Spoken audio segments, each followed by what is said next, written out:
So students, after the complete independence, let's see from 1950 to 1990, the situation in India was that much worse in the sense that the economy is not at all stable because of the restriction of public organization. So the new private sector or private organization or entrepreneur could not start their business because of rules and regulation of public entities. So in such situation, our country has to face that much burden relating to the fiscal deficit.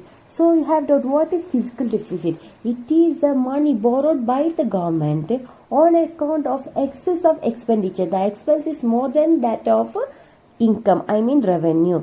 In such situation, the Union government or the Prime Minister in 1991, headed by Sri P.V. Narasimha Rao, and Finance Minister as well as his the economist Dr. Manmohan Singh, implemented a wide range of economic reform that was suggested by IMF. The neoliberal policies. So the neoliberal policies means regarding the protection of the group rather than the individual. These policies included the opening for international trade and investment, deregulation. Deregulation means the removal of regulation, initiation or the starting of privatization, tax reforms, and measure of controlling inflation. So the inflation is a situation where the prices of goods and services increases and the purchasing power of the consumer decreases. In liberalization, as our country is free from certain rules and restrictions from the public sector, these private sectors has the opportunity to compete internationally,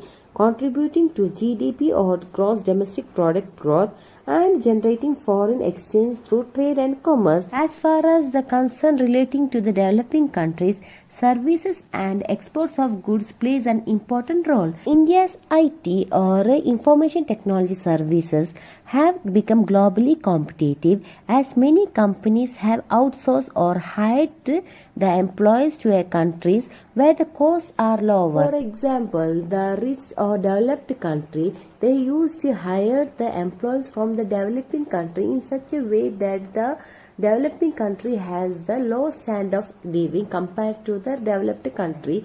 By that means, they could pay the salary depends on the value of the currency of the developing country's employees. In developing countries, economic liberalization, that means fewer government rules and regulations relating to the private sector, refers more liberalization or more freedom or further giving an opening up of respective economies to the foreign capital and investment. The fastest developing countries like India, Brazil, China have liberalized their economy. So let's know why the liberalization initiative have been undertaken in India. That is because with the view to increase the production, improve quality and get access to the market for products and services in abroad. The introduction of new economic policies that changes in several areas, namely the relief for foreign investor, removal of import restriction, freedom to import technology, encouraging foreign tie-ups and privatization of public sector. These are all about liberalization.